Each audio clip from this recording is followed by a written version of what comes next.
ঐতিহাসিক মুহূর্তের সাক্ষী হতে। কলম্বোর প্রেমদাসা স্টেডিয়ামে যা ঘটল তা শুধু একটা ক্রিকেট ম্যাচ জয় নয়, এ হলো এক মহাকাব্যিক বিজয়ের গল্প। টিম ইন্ডিয়া চির প্রতিদ্বন্দ্বী পাকিস্তানকে যেভাবে ধূলিসাৎ করে টি-20 বিশ্বকাপ 2024 সুপার 8-এ নিজেদের জায়গা পাকা করে নিল তা এক কথায় অবিশ্বাস্য। 61 রানের এই বিশাল ব্যবধানের জয় শুধু পাকিস্তানের দম্ভচূর্ণ করেনি, বরং তাদের বুঝিয়ে দিয়েছে যে বিশ্ব ক্রিকেটে ভারতের আধিপত্য ঠিক কতটা প্রবল। তবে বন্ধুরা, এই জয়ের আনন্দ কি শুধুই ভারতের দিল্লি, মুম্বাই বা কলকাতার রাস্তায় সীমাবদ্ধ ছিল? একদমই নয়। আশ্চর্যের বিষয় হলো, ভারতের এই জয়ে উৎসবের রং ছড়িয়ে পড়েছিল প্রতিবেশী দেশ আফগানিস্তানেও। আপনারা শুনলে অবাক হবেন যে কাবুলের রাজপথে যেভাবে মানুষ ভারতের তেরঙ্গা পতাকা হাতে নিয়ে বিজয় উল্লাস করেছে তা দেখে মনে হচ্ছিল এ যেন ভারতের কোনো শহর। চারিদিকে আতশবাজির রোশনাই আর আকাশ বাতাস কাঁপিয়ে ইন্ডিয়া ইন্ডিয়া স্লোগান আফগানিস্তানের মানুষ প্রমাণ করে দিয়েছে যে কাঁটাতার বা সীমানা থাকলেও হৃদয়ের টান কতটা গভীর হতে পারে। এই আবহে আফগান ক্রিকেটের পোস্টার বয় রশিদ খান এবং স্বয়ং আফগানিস্তানের প্রধানমন্ত্রী যে বার্তা দিয়েছেন তা প্রত্যেক ভারতীয়র বুক গর্বে ভরিয়ে দেওয়ার জন্য যথেষ্ট। রশিদ খান অত্যন্ত আবেগপ্রবণ হয়ে ভারতকে নিজের বড় ভাই হিসেবে সম্বোধন করেছেন। তিনি স্পষ্ট ভাষায় বলেছেন, পাকিস্তানের বিরুদ্ধে ভারতের এই জয় তাদের কাছে নিজেদের জয়ের মতোই আনন্দের। খেলার মাঠে ঈশান কিষান এবং সূর্যকুমার যাদব যখন ব্যাট হাতে তাণ্ডব চালাচ্ছিলেন, তখন নাকি গোটা আফগানিস্তান তাদের সাফল্যের জন্য প্রার্থনা করছিল। রশিদ খানের মতে, বুমরা এবং ঈশানের পারফরমেন্স বুঝিয়ে দিয়েছে যে এই ভারতীয় দলকে হারানো এখন আর শুধু কঠিন নয়, বরং এক প্রকার অসম্ভব। ভারতের এই জয়কে তারা নিজেদের জয় বলেই মনে করছেন এবং এই ভ্রাতৃত্বের বন্ধন তারা আজীবন অটুট রাখতে চান। আসুন এবার একটু ফিরে তাকাই সেই যুদ্ধের ময়দানে, যেখানে আমাদের বাঘেরা পাকিস্তানের অহংকার চূর্ণ করেছিল। টস হেরে বা জিতে সেটা বড় কথা নয়। ভারত যখন প্রথমে ব্যাট করতে নামে তখন লক্ষ্য ছিল একটাই, প্রতিপক্ষকে মানসিকভাবে শেষ করে দেওয়া। আর সেই কাজটি নিজের কাঁধে তুলে নিয়েছিলেন তরুণ তুর্কি ঈশান কিষান। মাত্র 40 বলের সেই বিধ্বংসী ইনিংসে তিনি যখন 77 রান করেন, তখন মনে হচ্ছিল তিনি যেন পাকিস্তানের বোলারদের কেরিয়ার শেষ করার শপথ নিয়ে মাঠে নেমেছেন। 10টি বাউন্ডারি আর 3টি গগনচুম্বী ছক্কা, ঈশানের ব্যাটের প্রতিটি আঘাত যেন পাকিস্তানের কফিনে এক একটি পেরেক ঠুকে দিচ্ছিল। তাকে যোগ্য সঙ্গ দেন আমাদের ক্যাপ্টেন স্কাই অর্থাৎ সূর্যকুমার যাদব, তার 32 রানের ইনিংস এবং শেষে রিঙ্কু সিংয়ের ফিনিশিং টাচ ভারতকে 175 রানের এক বিশাল এবং নিরাপদ স্কোরে পৌঁছে দেয়। এর পরের গল্পটা শুধুই ভারতীয় বোলারদের দাপটের। 176 রানের লক্ষ্য নিয়ে যখন পাকিস্তান ব্যাট করতে নামে, তখন তাদের জানা ছিল না যে হার্দিক পান্ডিয়া এবং জসপ্রীত বুমরা নামক ঝড়ের মোকাবিলা তাদের করতে হবে। হার্দিক প্রথম ওভারেই আঘাত হেনে বুঝিয়ে দেন দিনটা ভারতের।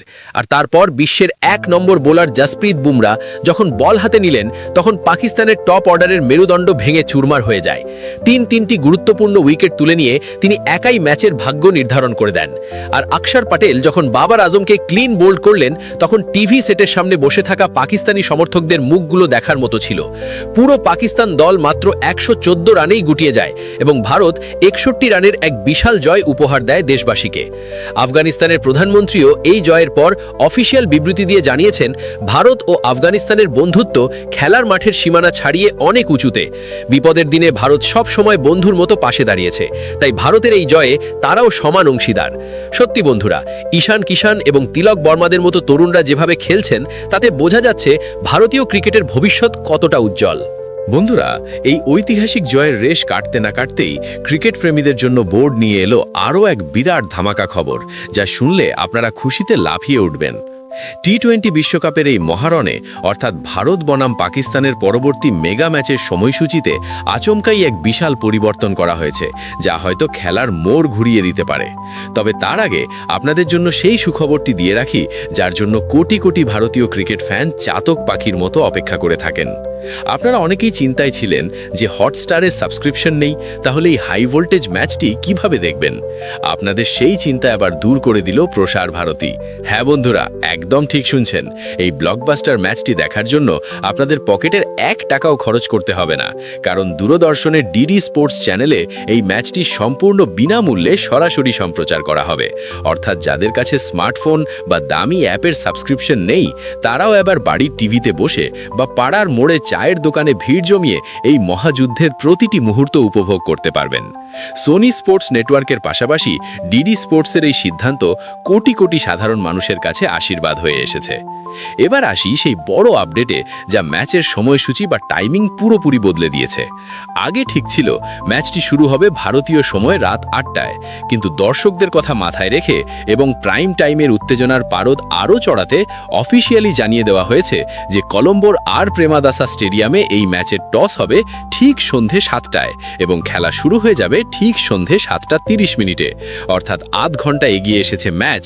তাই আপনাদের ঘড়ির অ্যালার্ম এখনই সেট করে নিন, যাতে ম্যাচের প্রথম বলটি কোনো মতেই মিস না হয়।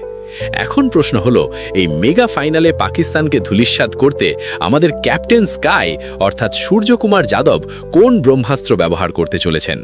গোপন সূত্রে যে খবর পাওয়া যাচ্ছে তাতে ভারতীয় একাদশে এমন কিছু নাম রয়েছে যা শুনে পাকিস্তান শিবিরের ঘুম উড়ে গেছে। ওপেনিংয়েই চমক হিসেবে থাকছেন অভিষেক শর্মা এবং ঈশান কিষান।